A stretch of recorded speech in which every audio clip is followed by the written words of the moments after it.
आदमी मर जाए तो शमशान में फूंक आते हो, जानवर मार के लाते हो तो बड़े चाव से खाते हो।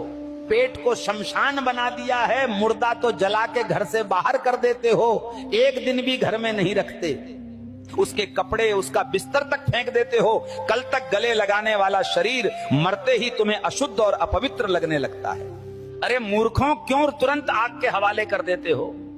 क्योंकि तुम जानते हो कि यह मृत शरीर अब घर में रखा नहीं जा सकता। अरे मेरे पागलों, वही मृत शरीर जब गाय, बकरी, मुर्गी या मछली का होता है तो तुम्हारा नजरिया बदल जाता है तुरंत।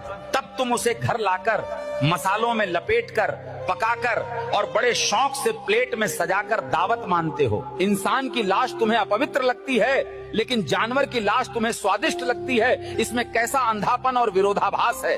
अरे मूर्खों, दोनों में फर्क क्या है? दोनों कभी जीवित थे, दोनों सांस लेते थे, दोनों दर्द और पीड़ा पूरी तरह से महसूस करते थे। भक्तों, मुर्दा चाहे इंसान का हो या जानवर का, वो केवल शरीर है जिसमें आत्मा विदा होकर जा चुकी होती है। पर तुम्हारी बुद्धि इतनी उलझी हुई है कि इंसान की लाश से भागते हो और जानवर की लाश चाव से खाते हो। अरे मेरे पागलों, सोचो, अगर किसी दिन तुम्हें घर में इंसान की लाश बनाकर परोसी जाए तो क्या तुम खा पाओगे? नहीं ना। तो फिर गाय, बकरी या मुर्गी की लाश खाते समय तुम्हें घिन क्यों नहीं आती? सोच कर देखो।